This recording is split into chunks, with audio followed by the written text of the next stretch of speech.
Hello YouTube, this is Christian with another knife review for you. This time on the table it's a Kizer Clutch in titanium with a mica textured inlay. The blade comes in S35 VN steel, which is of Kizer's premium knife steel selection, if you like. And I got this particular knife as a birthday present from my wife last year, and I've been carrying it on and off a little bit. It's beautifully made. It's lovely in terms of, yeah, it fits the category of gentleman folder, if that makes any sense. It is relatively slim in profile and therefore would suit a person who wants to carry it in a suit perhaps, or in a more formal environment, in a formal dressing environment. And it is rather slim in profile and therefore fits that particular build quite nicely. Also the use of rather high-end materials and the overall aesthetics of the knife support this kind of theme. So Kizer calls this particular plate shape a modified drop point, and it comes with a plate thickness of about 3 millimeters. All that being said, with a relatively low height in terms of plate, which for me causes a little bit of a niggle.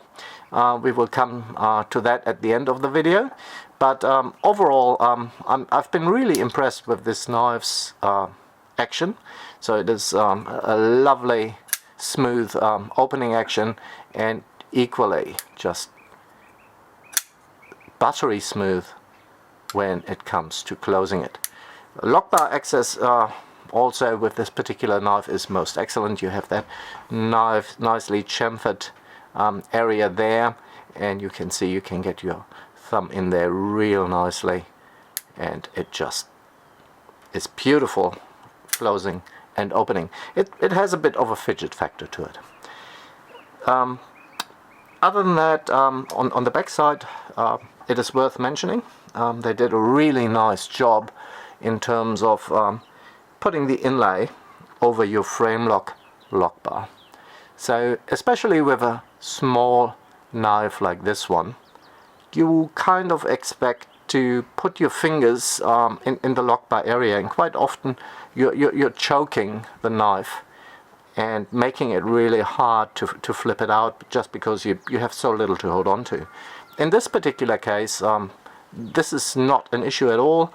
Your fingers can rest nicely wherever they want. You don't have to pay the slightest bit of attention to it.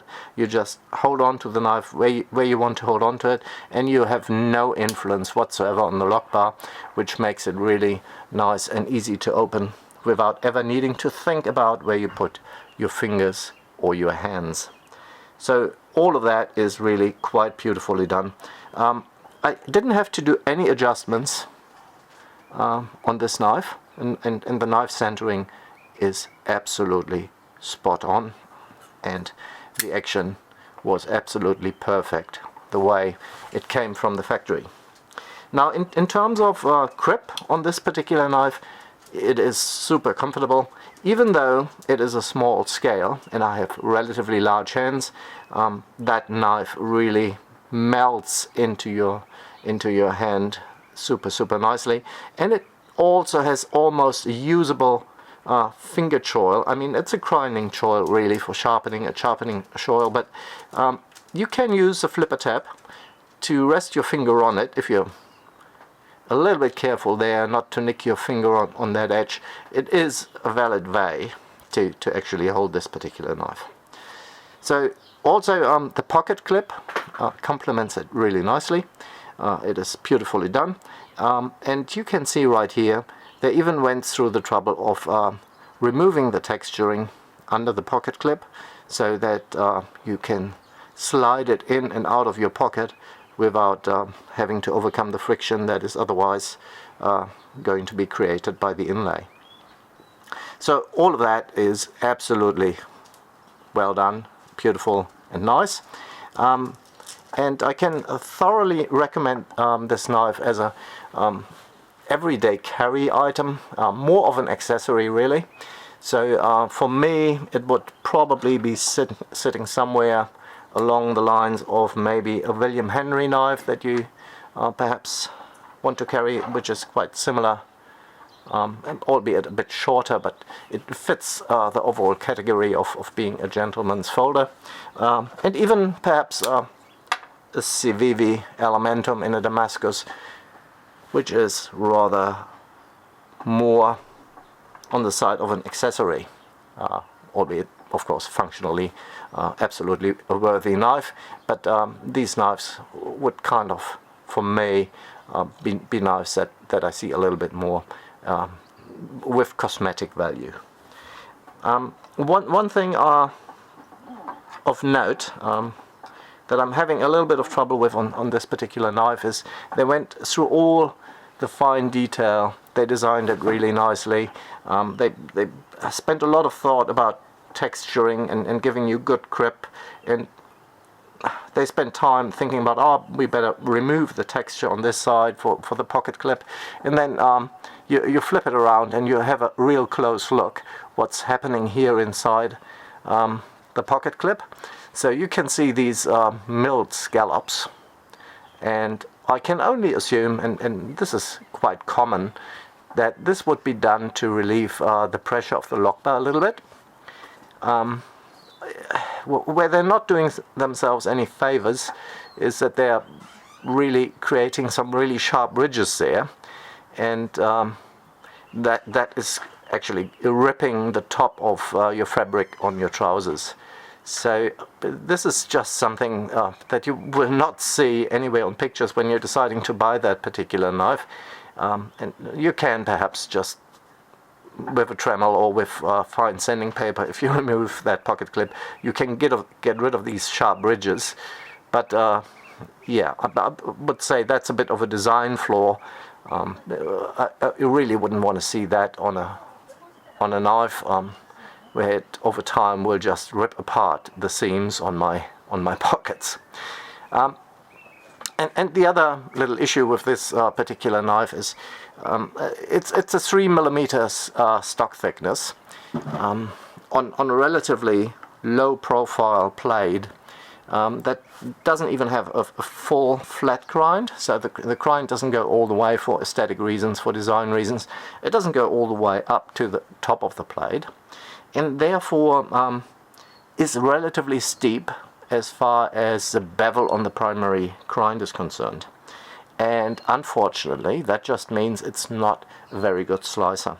So by comparison, if you for instance take Kizer's Sheepdog, which is a little bit thicker in blade stock, this particular titanium version comes at 3.5 millimeters blade thickness or stock thickness at the top, but you can see the grind is much higher, and therefore you have a much more positive or shallower primary grind that will slice through cardboard and materials just like a razor, and that is perhaps the one thing we have to say, well, you know, if you're carrying a gentleman's folder, then it's perhaps for the occasional box opening, and it obviously does that fairly well with a real nice utility tip.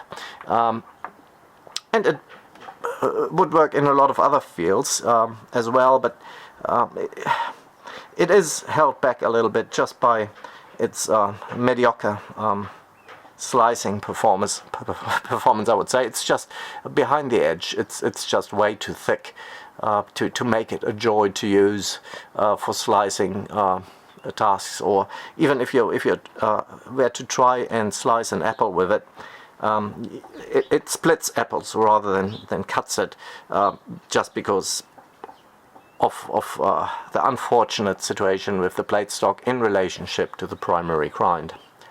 So keep that in mind. If that is not an issue and you're thinking about using this particular knife in a scenario where you don't have any serious cutting tasks, and it is really more of an accessory that you'd like to carry. I can highly recommend it. It has a really nice fidget factor to it. It is superbly built.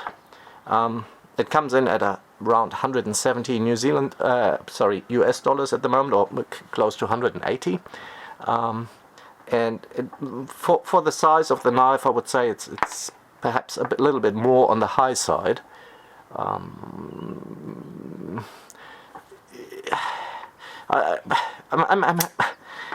know what else would be available at a similar price point, and so I would think if you were to make a decision from a functionality side, you would probably go look somewhere else.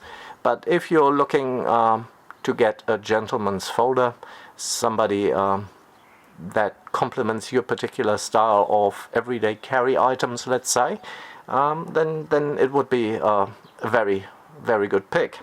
Alright, so this has been my review about the Kizer Clutch, and you all have a nice day. Alright, bye.